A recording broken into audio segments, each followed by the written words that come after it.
Hi everyone, welcome to the show. I'm really happy to be able to do this show for you today.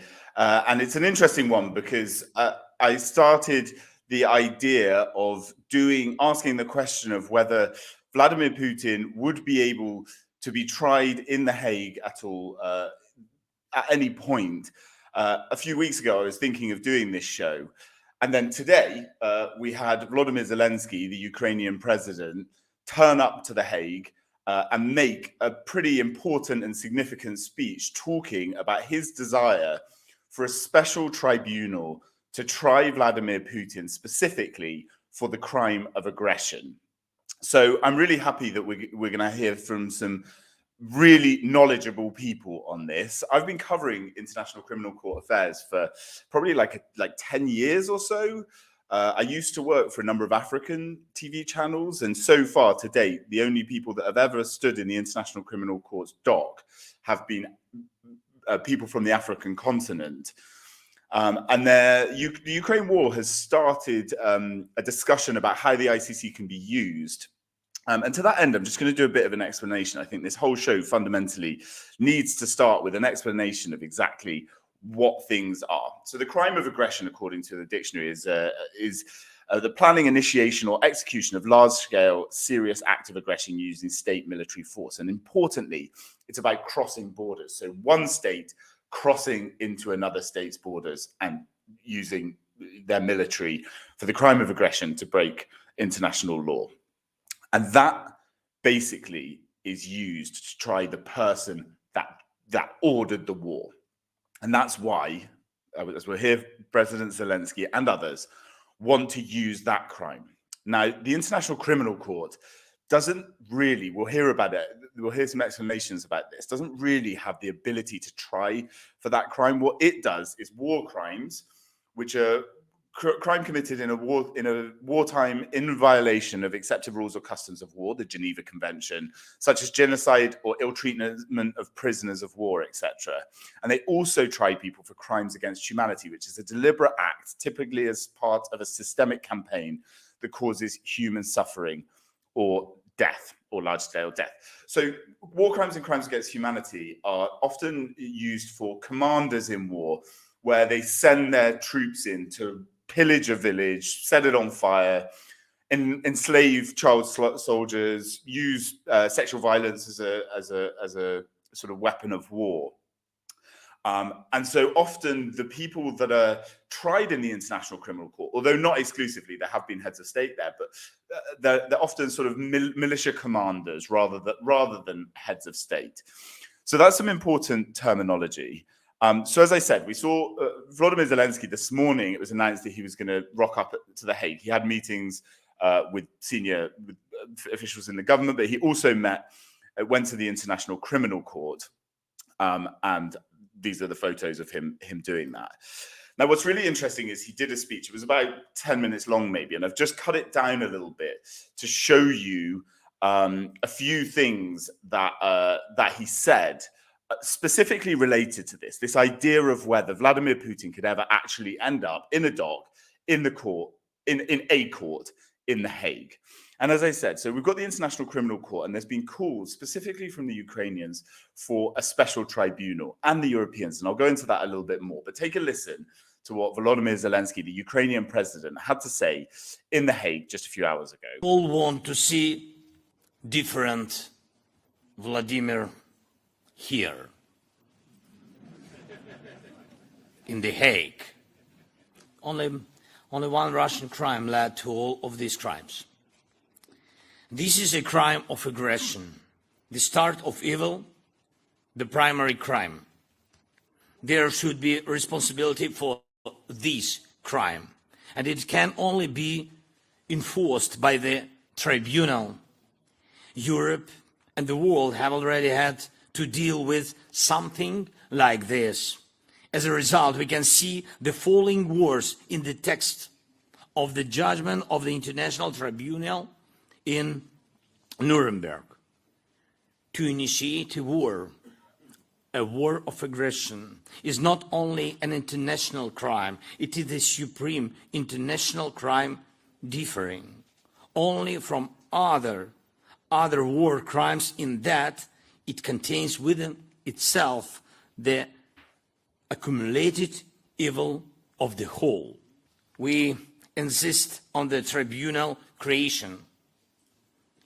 When there is a tradition of inevitable punishment of aggression, then there will be a tradition of guaranteed non-repetition of aggression. If we want true justice, we should not look for excuses and should not refer to the shortcomings of the current international law.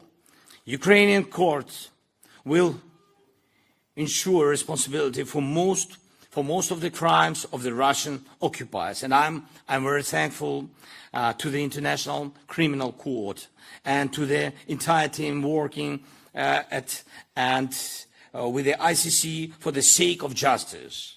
But only one institution is capable of responding to the original crime, the crime of aggression, a tribunal. Tribunal, not something hybrid that can formally close the topic, not some compromise that will allow politicians to say that the case is allegedly done, but a true. We need true, full-fledged tribunal, true and full justice. So that was the Ukrainian president Volodymyr Zelensky there. Really interesting what he had to say, because he said no hybrid tribunal. We'll hear a little bit more about this in a bit, but the Americans are calling perhaps for something where the Ukrainian courts work with the tribunal together and there's some sort of connected joint thing. What Zelensky is calling for is a Nuremberg-style court, a special tribunal that is set up really specifically to try and get Vladimir Putin to the court in order to try him for the crime of aggression. So Vladimir Putin was indicted by the International Criminal Court, and we'll talk on another crime, and we'll talk about that in a bit. I'm just going to run down where this all started for me, when this story started. And that's because back in October, I was at the Foreign Affairs Ministers' Council in Luxembourg. And the Baltic ministers came out, so the Estonian, Latvian, and Lithuanian ministers came out. They told us, like, sort of a few hours before that they were going to do a proposal on a tribunal. As I said, I've done some coverage of the International Criminal Court over the last decade or so, a fair amount. And yeah, well, you can listen, but you can see that I wasn't particularly convinced. Russia doesn't accept the jurisdiction of the ICC. Why would Russia ever accept the jurisdiction of this special tribunal? And therefore, isn't this just a complete distraction that you're proposing? Well, Russia will change one day. This Russia will not. Soon enough for this tribunal to... Well, but there has to be a precedence. We cannot wait for Russia to change, if it happens in decades, and then have justice served. We have to have the investigation started now, and one day Russian people and whichever Russian government will then be in place will have to accept this. This has happened in the past as well. You're calling for regime change then? Well, obviously nobody's calling for regime change outside of Russia. But honestly, if to say that Lithuania is not expecting that the regime will change would be naive.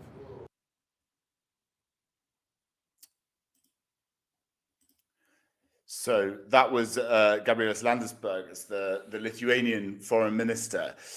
So this is it. Like, in order for an international, someone who's indicted by an international court to be transferred to The Hague to be tried, the courts in The Hague don't have their own police forces. So it requires other countries to move that person and to arrest them and transfer them. So right now, if a regime change were to happen in Russia, it might be of interest for the new Russian authorities to transfer a former president to The Hague. And that's kind of what he's suggesting. Interestingly, someone called Sensi has written on YouTube saying, I'd like to make a bet of $1,000 that to anyone who disagrees that Vladimir Putin will not be president of Russia by the end of December 2023. And this is the suggestion. What happens to Vladimir Putin if he does come out of power? Anyone want to make that bet?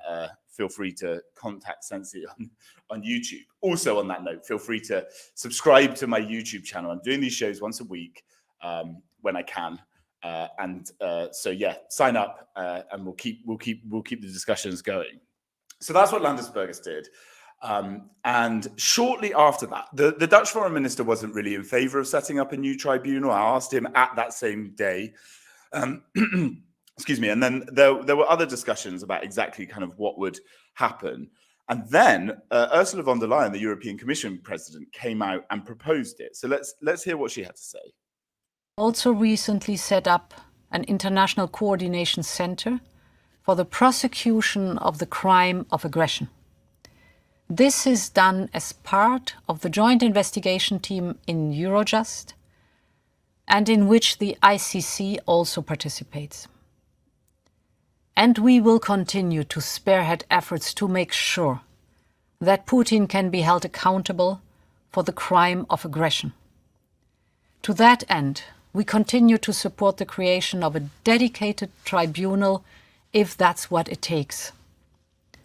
This is for Ukraine and for every country's right to exist, to be free, and to write its own future.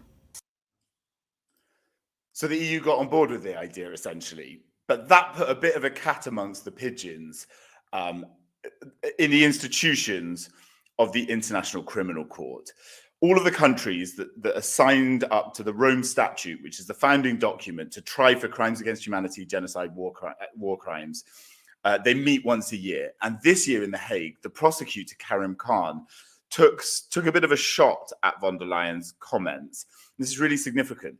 The ICC is getting a lot of donations from different countries in order to do their investigation that they launched in Ukraine. Let's have a listen to what Karim Khan said. Seeing a renewed focus on the crime of aggression in the light of the Ukraine situation, it's my view that this is a very important moment to focus on the institutions we actually have. The institutions you, civil society, and the court have built together. And when we recognize that there's a gap in that architecture, in my view, we should try to address it through the Rome Statute that was carefully negotiated and carefully built, and which we are trying to fund to vindicate the rights of the survivors that I've mentioned. We don't want dilution, we want consolidation. And in this regard, I stand ready and am available at any time to explore how to strengthen this institution that you are collectively part of and that has been collectively built so that we can meet the needs of today, but also the requirements of tomorrow. So he wasn't so in favor of von der Leyen setting up this tribunal.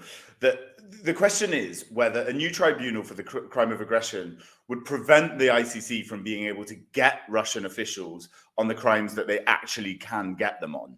Now, after that, the president of the International Criminal Court came out and did a speech, but it was actually the prosecutor, Karim Khan, who we just saw, who announced that there would be ICC arrest warrants for Vladimir Putin himself and a woman called Maria Lvova-Belova, who is a kind of hero in Russia, or she's called like a sort of hero of children, for the deportation of children from Eastern Ukraine into Russia, which is considered a war crime. And this is, I'll just play you the announcement that the ICC president gave when the prosecutor announced it. Our court has issued 2 warrants of arrest in the Ukraine situation.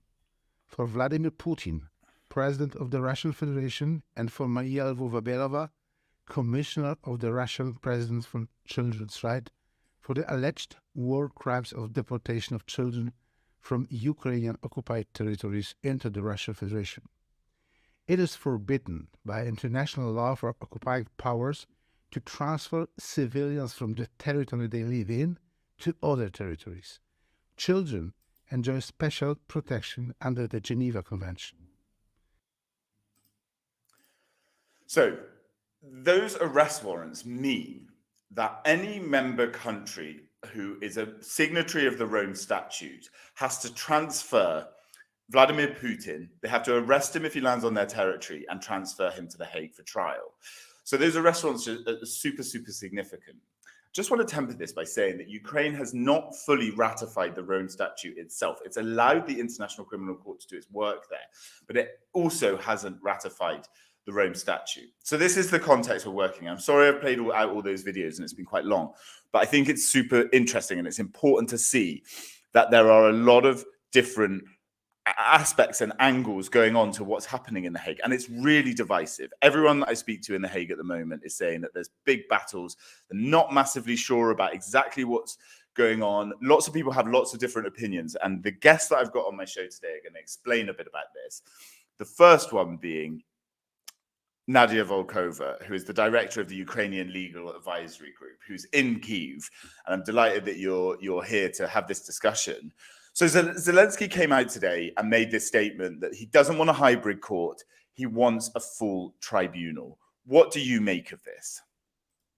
Hi, thank you for having me on your show. It's very important from what I've been hearing just now. I urge everybody who is interested in international justice to listen to the show, to join it. So back to your question, Jack, I think, well, we've had a position for many years now. We do not support the tribunal on the crime of aggression. The reason why is that actually I agree, and my organization agrees with the position expressed by the prosecutor of the ICC, Karim Khan. We were there at the assembly, and when I actually heard his speech, I felt relieved, because at the time there was this tribunal, special tribunal for the crime of aggression craze going on, and everybody seemed to be getting on the wagon. And it didn't make much sense to me because, as you mentioned, Ukraine didn't ratify the Rome Statute. The ICC has the jurisdiction over the territory of Ukraine pursuant to Article 12.3, which it gained by submitting the declarations and requesting the jurisdiction, which was granted, but Ukraine never joined. And as one of the rights that a member state has is actually they can convene working group and initiate amendments to the Rome Statute. So Ukraine never even tried to go down that route. They were just, just to make this caveat, it's the government of Ukraine, right? It's not necessarily the position of the victims or the civil society. Because, as you said, it's very divisive, and it's similarly among the civil society organizations in Ukraine. It's similar. We have some organizations that support the creation of the tribunal, and some that don't stand by it, such as ULAG. The reason why we don't stand by it is because if we want to get the Russian top leadership prosecuted, we shouldn't be starting from the form. I think we should be starting from the substance. And to me, documenting the crimes to the best of our ability, the capacity of the domestic authorities in that regard is key. And we don't really have that capacity. We've never had it before the invasion, and more so never had it after the invasion. So that means that whatever is being done at the domestic level, which is going to form the evidentiary basis for any kind of trial, national or international, in the future, means it doesn't get the substance and the quality that will guarantee that these prosecutions will be effective. And we've seen it so many times in other situations, like with International Tribunal for Rwanda, International Tribunal for former Yugoslavia. I mean, we've gone down that road, and we've seen all of this happening when cases just didn't hold because of the, bad quality of evidence, and nobody's talking about that. That happens at the ICC though as well. There was trials for the 2008 post-election violence with Kenyatta, the former president, and his former vice president, who's now the president, William Ruto. And the Kenyan government is accused of basically just holding all the evidence and not handing it over. So it was almost impossible, and it got cancelled pre-trial, right? So what's the best way? Exactly. But then, you've already got an institution like a permanent court that is exactly, was created for that reason. And instead of that's why dilution, we need consolidation and not dilution, something that resonated with me really, powerfully, because we do need to consolidate. We need to strengthen already an existing institution. And I think there's enough political will among other states to do it. And also another problem, which I have, it's, it's not like it's very low on the list of the priorities, but again, nobody talks about the fact that they envisage this tribunal as a place where they will be prosecuting these people in absentia. Yeah. What kind of justice is that? If Zelensky's talking about real justice for who and by whose standards? Exactly. It's a really complicated one, and it's also inherently political, right? Yeah. Western powers support Ukraine. Russia sees the anything in the Hague as sort of Western, backed. We're not interested in being involved in that. So they're just not going to accept. You saw what I said to Landsbergis when it first got announced. I was like, Russia's just never going to accept any of this. So what's the point in trying to do a new court? What is the best way, in your opinion, if the desire is to get Vladimir Putin in a court to deal with the crimes that he's alleged to have committing, including whether it's the crime of aggression or crimes against humanity and war crimes related, what's the best route in your mind? I think, first of all, Ukraine must ratify the Rome Statute as soon as possible. It's way overdue, way overdue. If they want to try Putin for the crime of aggression, they need to initiate the amendments, the working group, work on the amendments, try to push it through. If that fails and all the other avenues fail, then fine, you can go for it, but you have to understand the limitations. Rome Statute has 123 states that have an obligation to arrest and transfer the accused. With the tribunal, the special tribunal, how many states support that now? 35 states is the working group. They can't even get the full support of the UN Assembly to put through the resolution. So that means it's a waste of time then, right? Yeah, exactly. And the whole thing is just like resources. Exactly. It's like going down the dirt track when you could go down the motorway and use the ICC to try and. Why is Zelensky so desperate to get this sort of Nuremberg crime of aggression trial on the go, so that the Ukrainian courts don't have to deal with it? Is he worried about that? No, I think he doesn't know enough to make that assessment. If you read the press, everybody's sort of raving about how Ukrainian justice system is coping well with everything, but it's a complete lie. Based on our experiences, like it cannot be further from the truth. The reason why is because it's a nice, beautiful picture to have, a special court for Ukraine, which is fully international, where you're going to have all this ceremony of prosecuting, and broadcasting.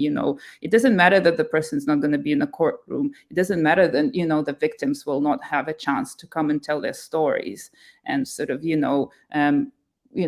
the arguments against the kind of like having that adversary, like this process where people can live through that and sort of realize what they actually faced with. It's kind of like a transformation process as well, right? They're not going to get a chance like that, but it doesn't matter as long as it's a nice, beautiful picture that is being broadcast to the entire world, how Ukraine managed to behead the Russian Federation. I think that's what it's about. This is it, though. It takes so long. I mean, Mladic, etc. Just like was it last year or 2 years ago? I mean, it's decade that Mladic from the former Yugoslavia trials. It takes ages. Is this whole process of justice and this whole sort of pipe dream, or well, is it a pipe dream of getting Putin into a courtroom, or is Zelensky, are we wasting our time even sort of doing this while the war is still going on? Or do you think it's fundamental that there are discussions about how justice comes about now?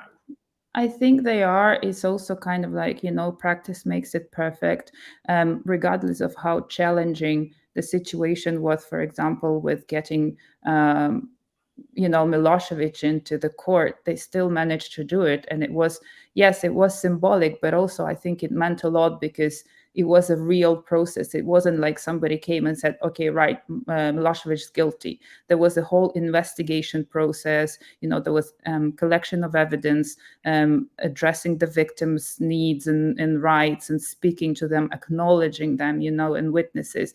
I mean, it's just like prosecution, it has so many elements that are so important for justice, as a whole, as an entity, as a concept, that if you're interested in actually making it stronger, I think it's very important that we actually go through, every single step and make sure that, yes, fine, we can acknowledge that, it's not necessarily that Putin will end up, but we have to we have to do everything in our power to make sure that it happens, but also adhering to, the protocol, so to speak, or the elements.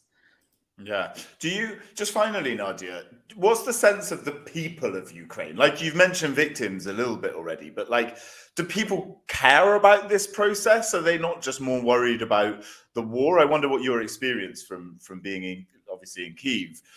Are people talking about this? Are they concerned? Are they also...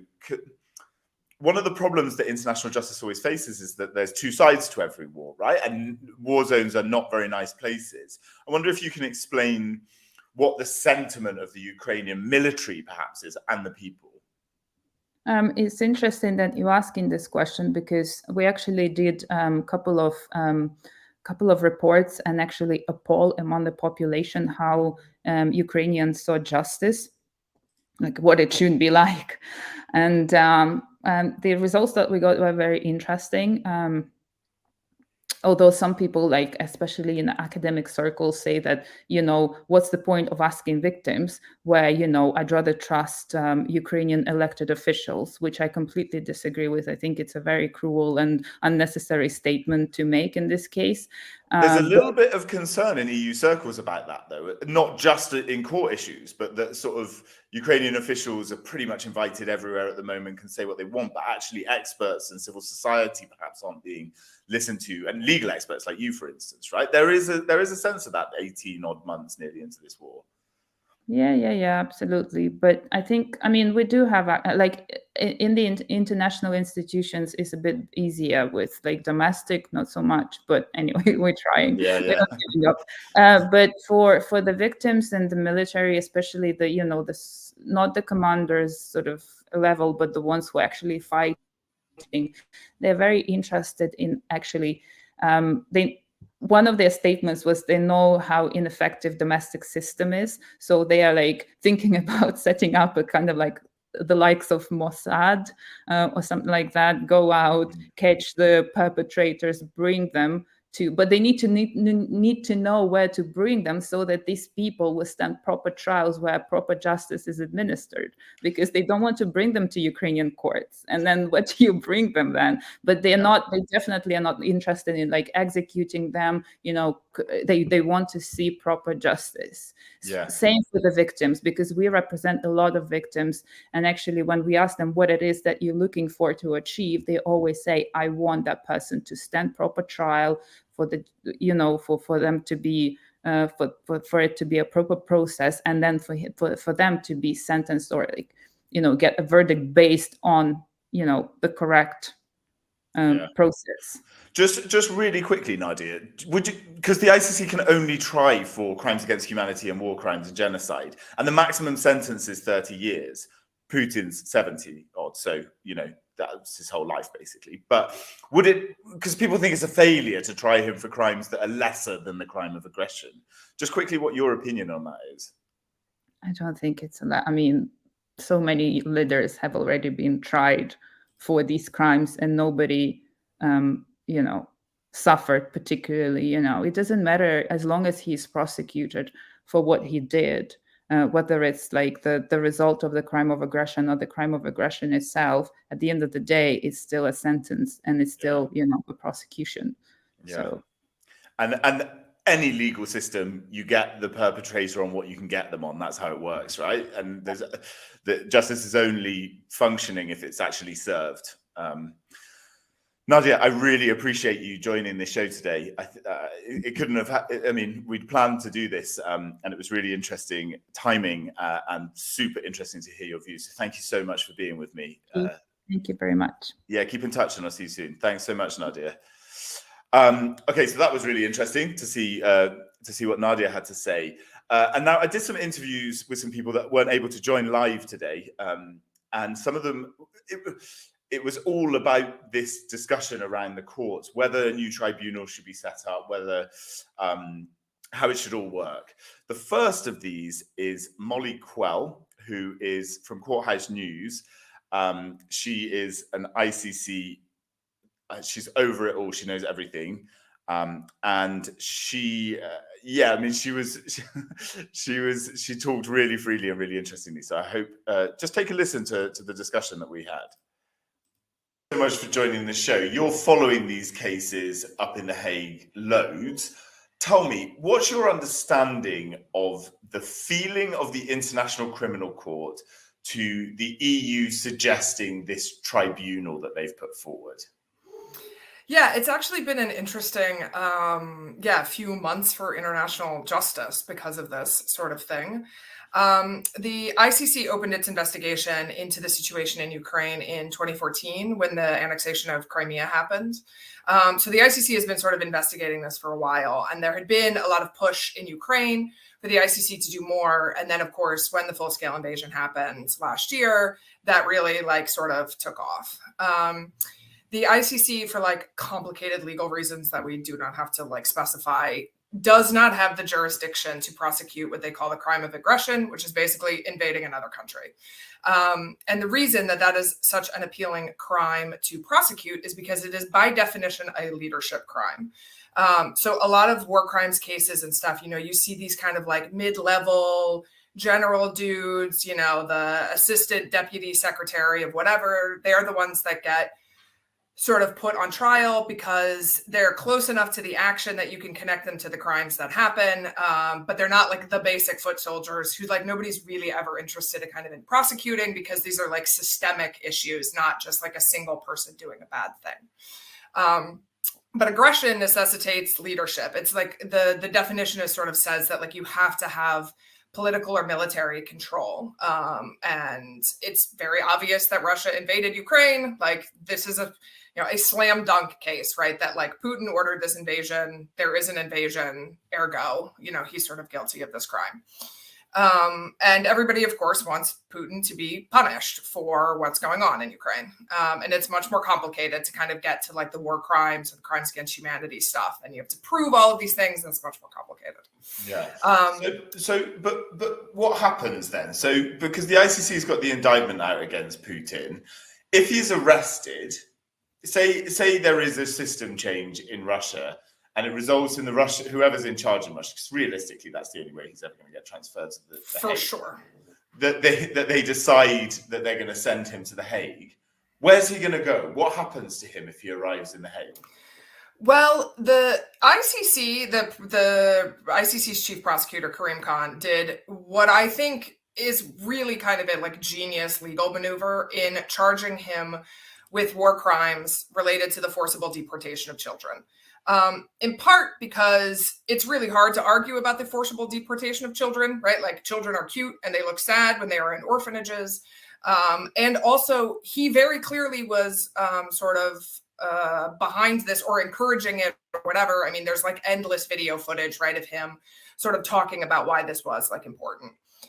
So in this very sort of smart maneuver, the ICC charged him, or has asked for an arrest warrant, and also this woman who's like the ambassador for children, like in Russia. The reason that this is like very appealing is because if you are a Russian general or a Russian politician and you're thinking like maybe it's coup time, you know, if you kill him, he becomes a martyr. If you put him in jail in Russia, he can stir a lot of drama up there. So you ship him off to The Hague, where like he can't do so much damage. About 6 months before the ICC issued these arrest warrants, the prosecutor pushed to start having what they call confirmation of charges hearings in absentia. Under the Rome Statute, you can't prosecute people in absentia, but you can have a confirmation of charges hearing, which is basically where the prosecutor lays out the evidence and the judges say, there's enough evidence to move forward. At the ICC, there have been people who have been charged and have not moved forward past this confirmation of charges hearings. They have to be held quite quickly after a defendant is arrested, and then these people go home to their home countries. And that seems extremely unappealing if you want to put Putin on trial, because if you get a hold of him, you kind of want to know that this is going to move forward. So the prosecutor wants to move forward with this with Joseph Kony, who's very famous, this Lord Resistance Army guy. And this is very much seen as like a trial balloon for trying to make sure that you could move forward with confirmation of charges hearings against Putin, which then means that Putin would then be chilling in the, Scheveningen prison for a long time. Because as we all know, these cases take an eternity to sort of wind their way through. So even if at the end of this, he's found not guilty, he still has to hang out cool as heels here for a long time. And I think that move makes it much more appealing to people in Russia who may be interested sort of in regime change, because you sort of have a guaranteed place to kind of park him for 3, 4, 5 years where he can't do a whole lot of damage in Russia. And we've seen in other places that this is an attractive way to kind of get rid of these guys when you are sort of the opposition. Yeah. You mentioned Joseph Kony, who's really interesting. So the Lord's Resistance Army guy in Africa. And this is it. There's all of the people that have ever been tried or sat in the dock even at the ICC have been from the African continent, right? Yes. And the ICC has really struggled to get convictions, for instance, in the Kenya trials against the former president Uhuru Kenyatta and the now president William Ruto, because they just hid all the evidence, essentially. Heads of state. It's really hard to get heads of state. It's really hard to get heads of state. Yeah, even vice presidents. We saw with Jean-Pierre Bemba from the DRC, who is alleged and now acquitted of sending his army into the Central African Republic. He got acquitted after 10 years in the trial. He got acquitted at the final stage of the final appeal. How can these courts, any tribunals, any courts in The Hague, really say that they're going to be able to get a proper conviction against Putin? This is exactly what they said about Milosevic, and Milosevic died before the trial finished, but died in The Hague. I mean, I think when I like to rile people up, I sort of like to play kind of the devil's advocate and say that I think it is possible that we will see Putin in The Hague. I think the charges in this case, I think the ICC has learned a lot of lessons about making sure that you have extremely good evidence to connect high-level people to the crimes that are being committed on the ground. I think it is extremely clear that Putin has backed the deportation of Ukrainian children out of Ukraine and into Russia. That is very clearly a war crime. This is part of a systemic policy. There have been moves in Russia to sort of give Russian families money and send these kids to summer camp. I don't think anybody ever wants to call something a slam dunk, but this is like pretty close to like a slam dunk. I think that makes it a very attractive charge to charge him with. And this is why they moved forward with these charges to begin with. We don't know at this point what else. But what's the point in the crime of aggression tribunal then? Like, if they're going to be able to get him on generally what happens in the Hague trials is the prosecutors go after what they know they can get them on, right? Yeah. The crime of aggression, I suppose, it is possible, but there's so many legal intricacies to get all of the countries on board, whether it's a sort of Ukraine-based trial, or whether it's an international trial in The Hague, is it worthwhile doing what all of these EU politicians, or especially like the Baltic politicians and what Ursula von der Leyen, the Commission president, wants to do, which is to go after this crime of aggression?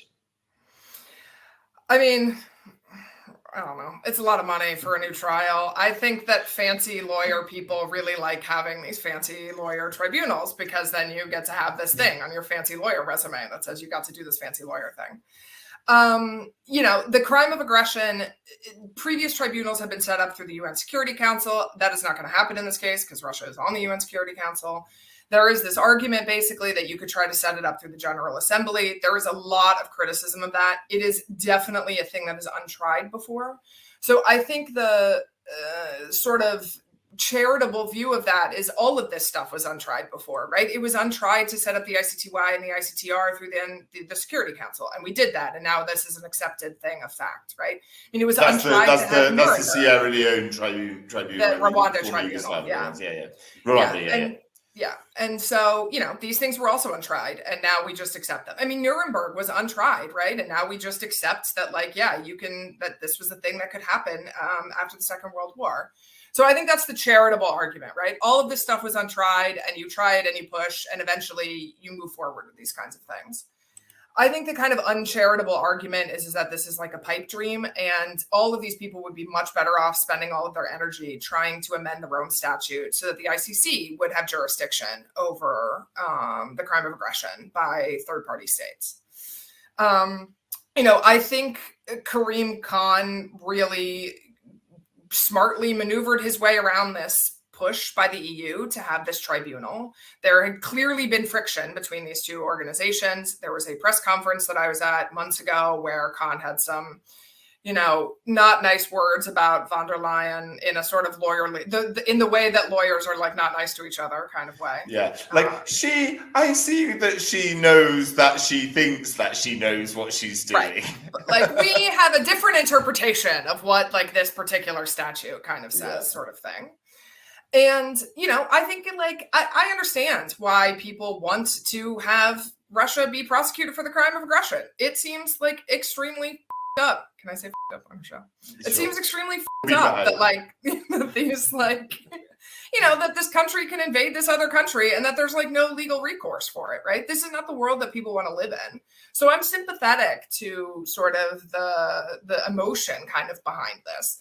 I mean, I think that there's a lot of battles that you have to overcome to set up a tribunal for aggression. And I think the move to indict Putin by the ICC took a lot of wind out of the sails for that tribunal, because basically what the ICC said is, you don't need this tribunal. We have indicted Putin and we can prosecute him. So why would we bother setting up this whole other institution? I think that we will see, I think, in the coming months, kind of how that moves forward. But I do think that indictment really kind of took a lot of the wind out of the sails of the push by the EU and these other countries to sort of set up this tribunal. Yeah. Do you think, so finally, do you think we're going to see Putin in The Hague? Do you think it's ever going to happen? I think it could happen. I don't know that it's a likely thing to happen. I'm not sort of betting the house on it necessarily, but I think I am personally less pessimistic about that option than some other people are. I think when you talk to people who were around for the post-Yugoslav situation, you heard this exact same thing being said about, Milosevic and Ratko Mladic and all of these other guys. And in the end, they were all there. And I think that, lots of things can happen, right? I mean, things change very quickly. And I think if you see regime change in Russia, that it's a really useful place to get rid of Putin is to The Hague. And it would make my job very interesting and fun. So I support this. Yeah, it'll keep us busy in this part of the world. Thank you so much, Molly, for joining the show. I really appreciate it. Yeah, it's been my pleasure. Have a good day.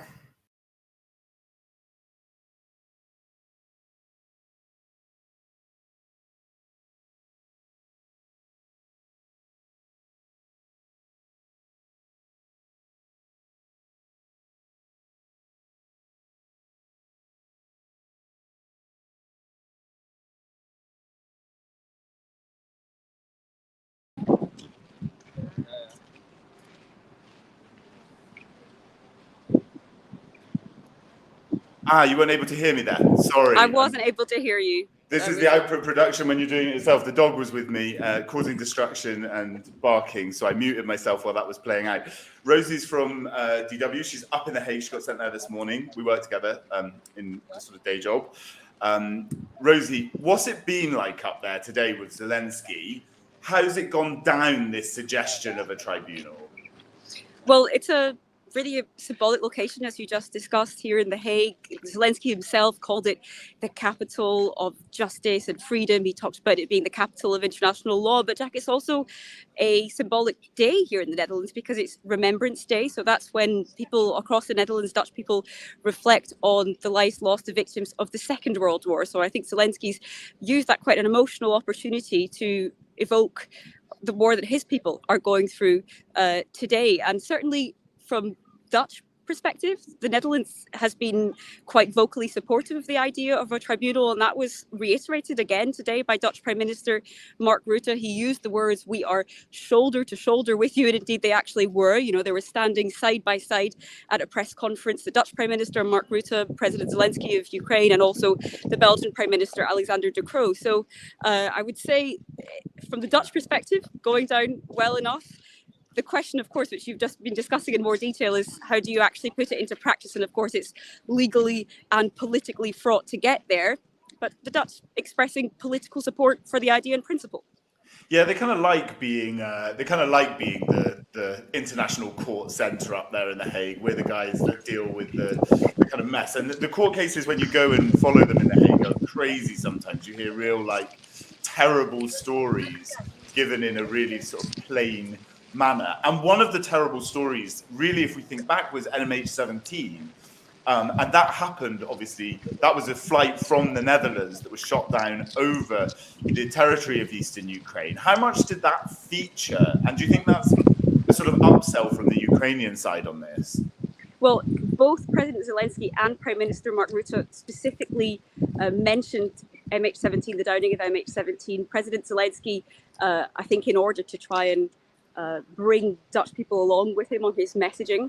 And Prime Minister Mark Rutte, the Dutch Prime Minister, on the other hand, he said, you know, since we experienced that here in the Netherlands, we as Dutch people, we know that justice won't come automatically and that you have to specifically work toward it. So I think it's definitely something which Ukraine is drawing into, that specific experience. And we're talking about hundreds of people that died on that flight. So it's something which is definitely very much, I think, still in the national imagination here. There are plenty of family members who are still grieving for victims of that flight, which was downed over eastern Ukraine. So certainly something both leaders made specific mention of.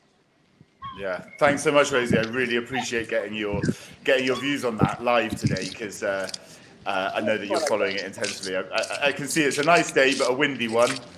Yeah, not great for the old hair, but anyway, I could turn this way and have it in on, but then you've got nothing to see. No, lovely. It all just looks gorgeous and bright. Listen, Rosie, thanks so much. I'll let you get back to work. I know you're super busy. Thanks for popping on today. Okay, so now we're going to move on. Really interesting to get Rosie. Literally just in the moments before we started doing this live, I thought, oh, do you know what? I can ask Rosie if she'll do it, and so she did. So next we're going to hear from Mathias Holvoet, who's a lecturer at the University of Amsterdam. He's a really clued up sort of researcher on international criminal court affairs. This show's going to be a bit longer today, just because we've got a few more people to hear from, but I think it's really important to hear all the different angles.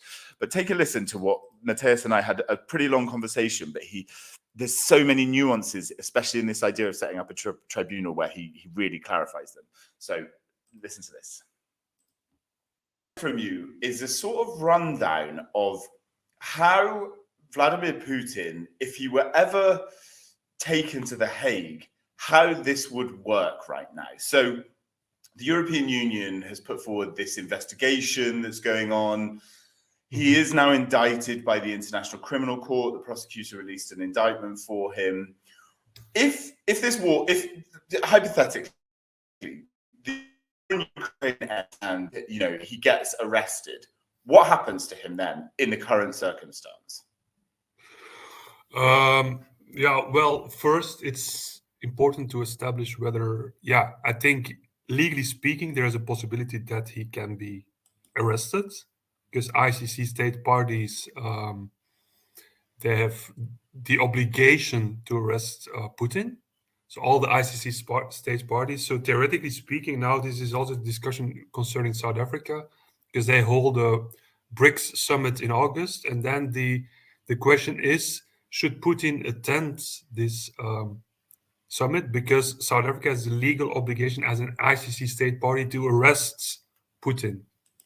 They also have a history of not arresting people with ICC indictments, like the Sudanese former president Omar al-Bashir, right? The South Africans.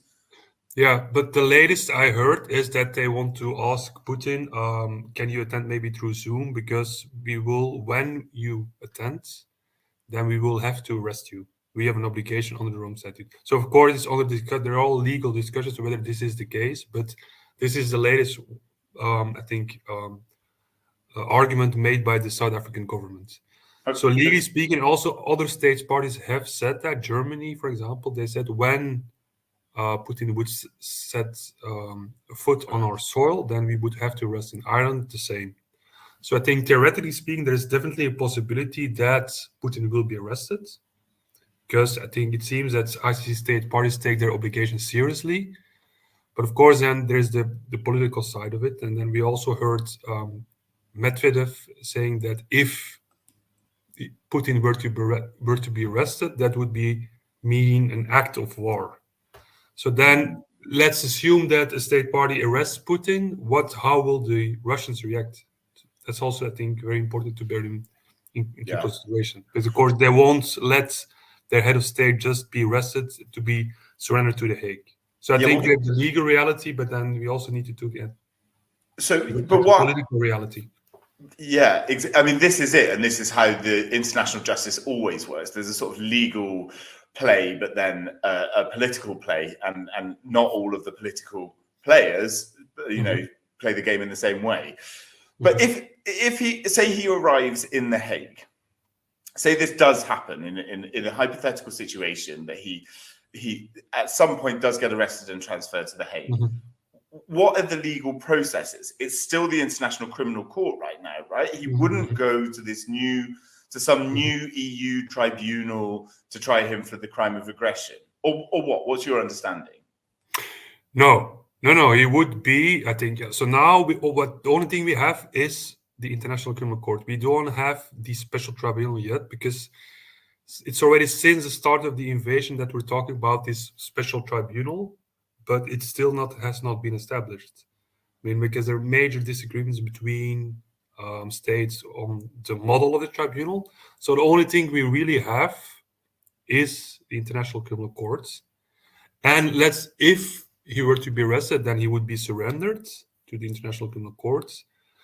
And then, the whole process would start. So there would be a first appearance. So where basically they tell to Putin what his rights are, what the charges are, and then the whole process starts. So then there would be the pre-trial process.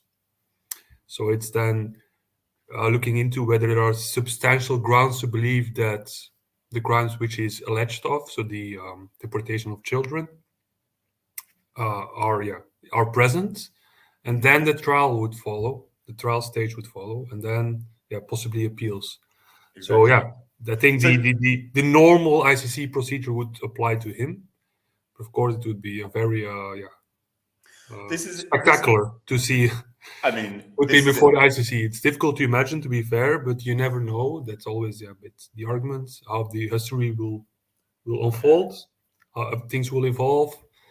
Domestically, maybe I think that's the biggest chance we have to see him ever appear before the ICC. It's that domestically there are changes within Russia, and then they decide that it's better to transfer him outside of Russia to The Hague. This is it. I mean, that's the politics of it. That if the system changes in Russia, then it's like in many countries, it's actually advantageous to get that person out of the country, send them to The Hague, and have the trial there, rather than have them as a problematic person in that country where it's existed. As you mentioned, the ICC arrest warrant is about the deportation of children from Ukraine, right? That's charges. That's a war crime. essentially. Mhm. He's under Mhm. war crimes and crimes against humanity for that. The new tribunal wants to do the crime of aggression. Mhm. Can you talk to me about the sort of history in The Hague of the crime of aggression, how it works? I mean, it's not something that's really been exercised in international justice very much. No. Yeah. So to be fair, so the crime of aggression, actually, it's where it all started in Nuremberg. So actually, the Nuremberg Tribunal, which tried the Nazis, was mainly about not only, but mainly about the major supreme crime, the crime of aggression. So the fact that Germany invaded neighboring countries and other countries. This was considered as the mother of all crimes because the other crimes against humanity, war crimes, genocide, followed from the crime of aggression. But since that, the Nuremberg Tribunal, there has been not many prosecutions actually for the crime of aggression. And also it was when the Rome Statute was drafted in 1998, it was first not included because states could not find an agreement on the definition of the crime of aggression. Then eventually they did so in 2010. So they agreed we include this crime in the Rome Statute, the founding document of the International Criminal Court. But the jurisdictional framework is very complicated and basically means that there won't be any prosecution soon ever before the International Criminal Court. So it needs a special tribunal. In the crime of aggression, going into another country and starting a war, the ICC, although it could do it, is never actually going to be able to do it. Because only states, states that have agreed on the Rome Statute, they also have to agree on the crime of aggression. They have to ratify the amendments on the crime of aggression. Yeah. And up to now, it's only 40-50 states which have ratified those amendments. This is the Kampala Amendment, right? And it includes states that are most of the time not very aggressive, to put it that way. It includes states like Belgium, like my own country, and other not very important players on the global politics, I would say. From a military perspective, yeah. So indeed, that's why, because the jurisdictional regime for the crime of aggression is so limited, before the ICC, states and policymakers, Ukraine itself mainly, have called for a special tribunal to allow Putin and his inner circle and other political and military leaders to be tried for the crime of aggression, because this is not possible for the International Criminal Court. That's why we need a special tribunal. And I think there is, at least in the West, quite some agreement. But on there's necessity to establish this tribunal, but not on the form. So then the question now is, how should it look like? Should it purely be an international tribunal, a bit similar to the Nuremberg Tribunal, you could say? Or should it be a tribunal which is more based in Ukrainian law, which has the basis in Ukrainian law, but then adds some international elements, for example, international judges, and will apply international law? So there's major disagreement among states. And there is also, I think, the bigger states like France, UK, US, they don't like this purely international tribunal, Nuremberg-style tribunal. They favor more modest, hybrid tribunal, which is based on Ukrainian law. While other states like Ukraine itself, they favor this Nuremberg-style international tribunal. So that's now, there is really... Why is Ukraine more in favor of that? I think, it's a question of legitimacy, because they want, I think, also forces the other international players to be involved and back it. Yeah, so because the more international it is, the stronger the condemnation is. Yeah. If it's really like if there's a big international consensus that the crime of aggression has been committed, then this sends a stronger message. Well, if it is purely a Ukrainian tribunal, then I think for them it's a question of legitimacy. So why would some states not want this international tribunal? Because they're worried. Because they fear that if it's so easy to establish an international tribunal, or easy for Russia, then like another group of states could do the same for example, what the US did or UK did by invading Iraq. So they worry it could be used against them. Yeah. So the more modest proposal, a hybrid, if it's just based in Ukrainian law, Ukrainian system with some international elements, then it's not. You see that it doesn't have the same force, because that international tribunal could also override immunities, which then probably it's argued the hybrids could not. Tell me about the battles that have been happening in The Hague. A lot of people suggest that the reason the prosecutor put out that indictment for Putin is to regain a bit of power back to the International Criminal Court with all of these other suggestions. Can you talk me through your understanding of the sort of institutional turf wars that are going on in The Hague at the moment? Yeah, I think there's a fear among for example, the prosecutor of the ICC that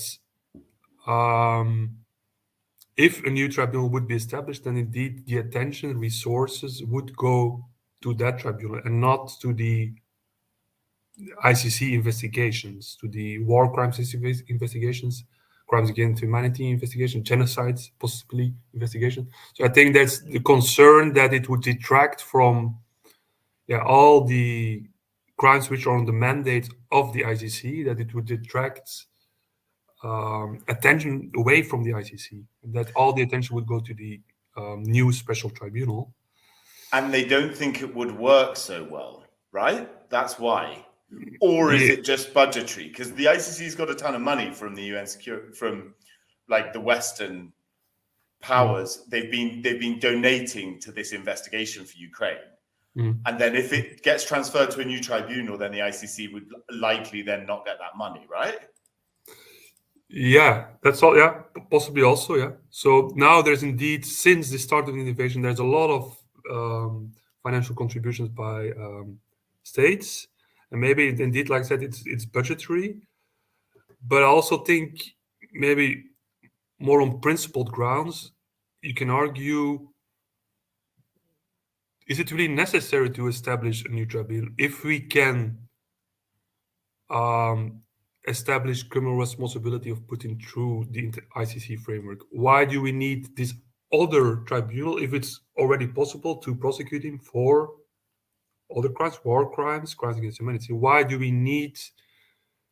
Is it really that necessary to establish this new tribunal if, pragmatically speaking, there is already a court that with jurisdiction that can indict him and possibly, hopefully, ever try him? What's your opinion on this? Do you think that the focus should be on the International Criminal Court, or do you think a special tribunal can actually help and set a precedent for trying people that start wars in the future? Yeah, that's a difficult question, of course. Yeah, the thing is, of course, if you do not address at all that the crime of aggression has been committed, if there's no judgment about that crime, there's a major gap. It's the way it is. It's the fundamental cornerstone of the international legal order after World War II is the prohibition on the use of force. So, and if that it's so manifestly breached by Russia, and if there's no a response, judicial response, judgment saying this constitutes a crime of aggression, which is in violation of the UN Charter, manifest violation of the UN Charter, then I think there is a major gap, which the ICC cannot address. So I think there should be a tribunal, but whether it should be really a new international tribunal, I also have my doubts whether it's really necessary. I would maybe more favor Ukrainian tribunal that is based in Ukrainian law, that is assisted by international prosecutors, investigators. But I don't see the necessity to really establish a new international tribunal. I will favor also a hybrid tribunal that then could establish responsibility for the crime of aggression only. Mathias, thank you so much for your insight. I really, really appreciate it. It's been super interesting to hear your opinions and your expertise on this. Thanks for having me. It was, I really liked your questions. So that was super interesting for me, who's followed the ICC. Just this blend, this battle between the institutions, and what's the actual best way to try and prosecute someone for crimes that are committed in wars. What do you think? Do you think that a new tribunal should be set up, or is all of this a complete waste of time for a sitting president of the Russian Federation, who, unless he's removed from power, is never ever going to go to The Hague?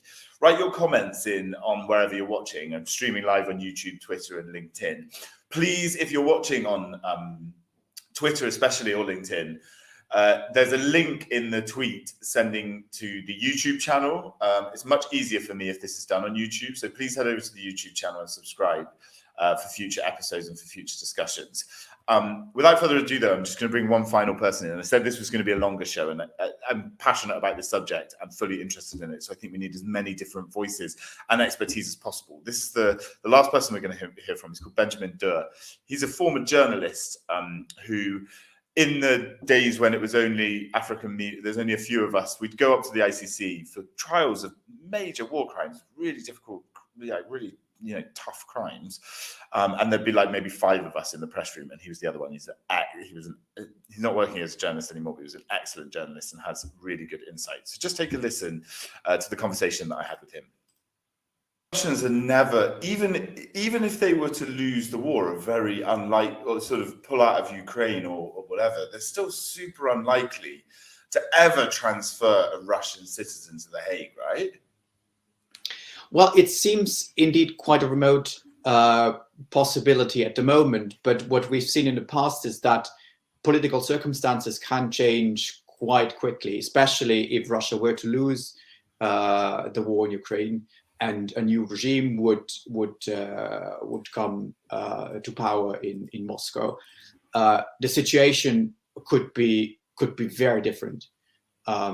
This is what we've seen in places like Sudan very recently, but also in the Balkans, where it took sometimes decades really until people were arrested.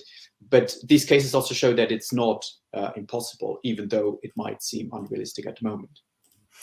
What's this court doing, this suggestion, this EU court and the tribunal that they're sort of setting up in the investigations? From everything I'm seeing, especially the prosecutor of the ICC, Karim Khan, it's making The Hague divided a little bit, right? There's some opposition from the sort of legal folk within the ICC to this, because it detracts from their investigations that they've launched, no? Yeah, there's quite a heated debate at the moment going on about what would be the best option to respond to the lack of the ICC's jurisdiction. One idea was to create a really international tribunal through the UN, for example, and that would be quite similar then to the ICC. And there was indeed the fear that, or is the fear that it would take away or duplicate the ICC's work, and that's why. Not only the ICC, I believe, but also several member states have been rather critical about the possibility of establishing a new tribunal, and therefore opted for some kind of compromise to focus more on an internationalized tribunal. So a mechanism that would work closely with the Ukrainian courts. With the Ukrainians and use the Ukrainian system and then internationalize it rather than creating a new independent international tribunal. Yeah, I mean, does The Hague need another court? I suppose is the question. There's a fair amount. This is the point. You and I have sat in the past in that press room in the court quite a few times on cases, where there's perhaps 4 to 5 journalists covering African trials. Generally, they are, African warlords that have been hoisted into the Hague to cover them. We've obviously had the Yugoslavia trials, the former Yugoslavia trials that were, pretty high profile. Sierra Leone was pretty high profile. But the whole point in the ICC was that they don't have to do individual separate tribunals so much anymore, right? That was when the ICC was created. That was the hope, that there would be no specialized tribunals, regional tribunals necessary anymore. But I think we moved away from that idea because we understand that, or we learned that the ICC cannot handle all cases, and sometimes there can also be advantages to creating a special tribunal in cases where the ICC does not have jurisdiction and where it's unlikely that it will ever get jurisdiction. So then you would still need some kind of other mechanism. And I think that's what we've learned in the last couple of years. Couldn't Ukraine just ratify the Rome Statute, though, and then that would, cover all crimes that happened on Ukrainian territory? It could, but for the crime of aggression, it would still need the ICC would still need the ratification by Russia, because the Kampala Amendment, as it stands now, specifically excludes countries that have not ratified the crime of aggression. This crime of aggression, I mean, it's one state against another. Like I say, you and I have sat up there in The Hague, and it's normally very specific cases. This commander ordered that set of troops to go in, and that constitutes a war crime. Or they did this, and that would constitute a crime against humanity. And they have to prove, the prosecution have to prove those individual things. The crime of aggression is still so much more nebulous. Is it worth chasing this kind of crime to try and get a leader like Vladimir Putin in prison? I think it's absolutely worth working on the crime of aggression, because what we've seen in the last decades really is a strong focus on what you describe, the crimes that take place during a war. But we haven't really, or we basically ignored the crime or the war itself. So since the end of the Second World War, really, we haven't really looked into the legality of starting a war, but only focused on the crimes that take place during a war. And therefore, I think it would be really critical to address that that lack in international law. And I think the possibility of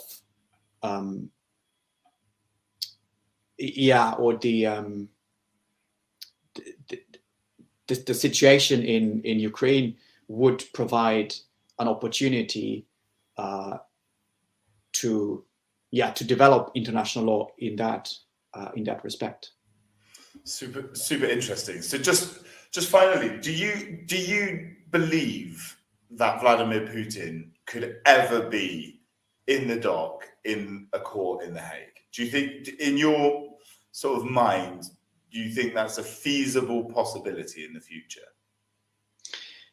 It is. It is a possibility which I would definitely see. Again, situations and circumstances can change quite quickly. We don't know what's going to happen, but for the foreseeable future, it's unrealistic. But it doesn't mean that it's impossible. Yeah, it's so interesting. Well, so much going on in the war right now, but these are the sort of bigger outside questions of what could happen going forward. Benjamin, I really appreciate your time. Thanks so much for joining the show. Thank you. So that was Benjamin Duerr.